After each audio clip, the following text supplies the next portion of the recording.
मैं प्रिया श्रीवास्तव हूँ और जो लड़की अभी शांत हुई है उसकी मैं मामी लगती हूँ। और वो मुझसे रोज़ कंटिन्यू बात करती थी, दिन में 2 से 3 बार मेरी और उसकी बात होती थी।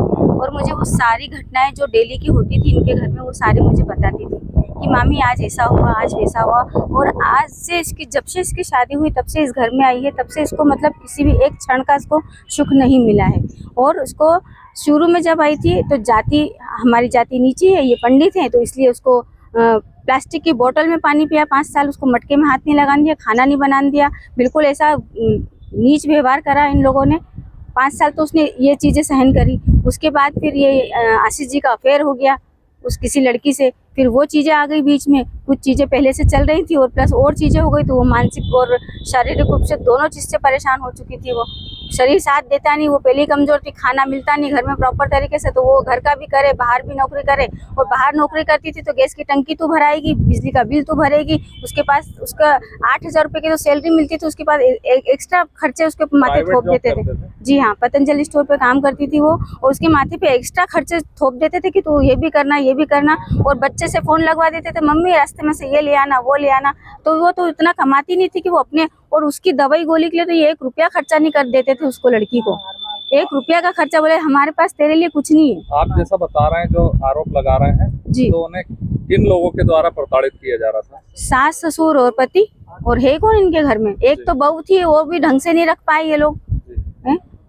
अच्छा, इनकी अरेंज मैरिज थी कि लव मैरिज हुआ था? लव मैरिज है, पसंद से। और हम लोगों ने 50 लोगों ने मिलके छोटा मोटा कार्यक्रम, जैसे कोरोना काल में शादियां हुई हैं, 50 लोगों को बुला के ऐसी इनकी शादी करी थी हमने घर से। बायकायदा इनको ये सब आए थे परिवार के, और हमारे भी सब परिवार के थे। बायकायदा इनको जो लेना देना जो हुआ था सब करा हमने। छोटी मोटी शादी मतलब परिवार के बीच में अच्छे से हुई है। ये जो घटनाक्रम सामने आया है, तो इसको लेके पहले कभी किसी तरह की कोई शिकायत भी की गई थी क्या पुलिस में? ये जो घटनाक्रम है इसके पीछे पर हम बोलते थे कि तू बेटा शिकायत कर, आवेदन दे। हाँ, ये आशीष जी ने अभी थोड़े दिन पहले अपना पल्ला भारी करने के लिए, क्योंकि वो लड़की को इनको शक था कि ये लड़की कभी भी जा सकती है या कभी भी कुछ खा सकती है, तो इन्होंने अपना पल्ला मजबूत करने के लिए एक वकील द्वारा आवेदन दिया, जिसका PDF मेरे मोबाइल में मौजूद है। मेरा नाम राखी श्रीवास है और मैं यहाँ इसलिए खड़ी हूँ क्योंकि मेरी बहन अंदर है, रीना मंडलोई।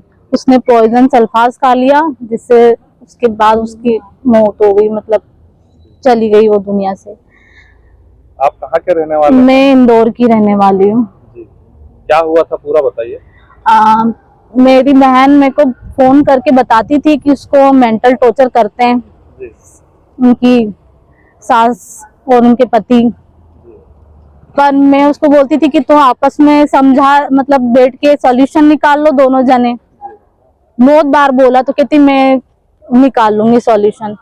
फिर उसके बाद फिर बोलती थी कि मेरे को आज उन्होंने मारा, गाली बकी। तो मैं उसको फिर बोलती थी कि अपन बैठते हैं, बात करते हैं।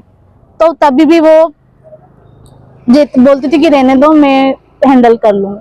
फिर उसके बाद पता नहीं, ये आशीष मंडलोई जो उनका पति है, उनने उसको मारा, टॉर्चर करा, मेंटल टॉर्चर इतना करा कि उसने पॉइजन खा लिया।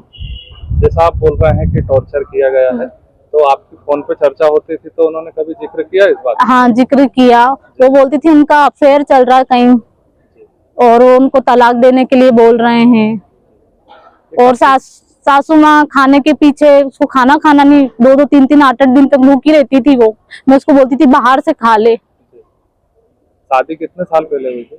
2013 में हुई थी। 2013 में? हाँ, 13 में। तो ये जो प्रताड़ित करने की आप बात कर रहे हैं, ये कितने दिनों से इस तरह की चीजें सामने? ये अभी 3-4 साल से, तो ये मतलब ये अफेयर वाली बात तो 1 साल, अभी 6 महीने तक की चल रही थी। बाकी इससे पहले जो मेंटल टॉर्चर चल रहा था कि उसको खाना नहीं दिया जाता था, और वो जॉब करती थी, पैदल जाती थी, जॉब करके लाती थी, और वो उनकी सास खाना नहीं देती थी, भेदभाव करती थी। पहली बात तो बच्चे वगैरह भी हैं? एक लड़का है। अब आप क्या मांग करते हैं? बस मेरी बहन को न्याय मिल जाए और कुछ। इन तीनों को सजा हो, इनको जूते पड़े। और इनकी जो औरत है जो रख रखी है, उसको भी आप बुलाओ, उसने भी बुलाया जाए और मिलके कराए सब। इसका नाम क्या रखिए? गायत्री। हाँ, पूरा नाम बताएं इसका। बहुत दुखी थी मेरी बहन। बहुत दुखी थी हमारी विभाग बहन, में काम करती बहुत दुखी थी। हमको फोन इतना करती थी, पर हम कहते थे बेटा हो जाएगा हो जाएगा। हम लोग खुद चाहते नहीं थे कि ये चौहान छोड़, नाम है उसका। पर इन सब ने मिलके भी उसको जहर दिया है। फोटो भी हाँ, ये इन सब ने मिलके दिया है। हम तो सच्ची 100 और हमको तो न्याय चाहिए बस। का क्या नाम है, आप कहाँ के रहने वाले हैं और क्या दुखद घटना हो गई? आपने खंडवा में पोस्टमार्टम रूम के बाहर खड़े हुए। हाँ, मेरा नाम शिव कुमार मंडलोई हूँ, खंडवा में रहता हूँ बड़े बम पे। और ये तो आप आरोप प्रत्यारोप तो ये ससुराल वाले तो लगाएंगे ही, उनका तो काम ही है। हर ये घटना में तो ऐसा होता ही है, ये लड़की वाले पक्ष अपना मुंह ऊपर अपना पैर रखेंगे और हमेशा ससुराल वालों पे ही पूरा ये जुम्मा डाल देंगे कि इन्होंने सब काम किया है। वैसे तो हम हार्ट के मरीज 74 साल का हूँ मैं, हम क्या करेंगे, उसका बहू जैसी हमारी। और उस सब आरोप गलत है। खाना उसके मन से खोल के खाती थी और पतंजलि में नौकरी, वहाँ से 50 कदम की दूर पे वो दुकान थी रामदेव बाबा की।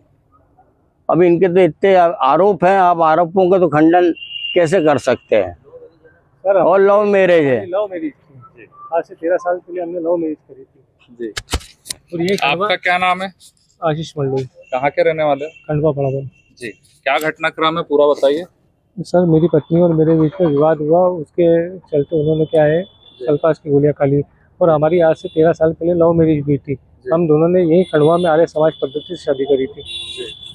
कुछ थोड़ी बहुत लड़का भी है। और मेरा एक पुत्र भी है सर, 13 साल का, जो 7th स्टैंडर्ड में पढ़ता है। जी, तो जैसे जिस तरह के आरोप लगाए जा रहे हैं कि ससुराल में कुछ प्रताड़ना दी जा रही थी, तो इसको लेकर क्या कहेंगे? नहीं सर, लव मैरिज में कोई प्रताड़ना होती है, आपको भी मालूम है। नहीं होती आरोप बेबुनियाद है, जी। बेबुनियाद है, बिल्कुल निराधार है। झूठे आरोप लगाए जा रहे हैं। जी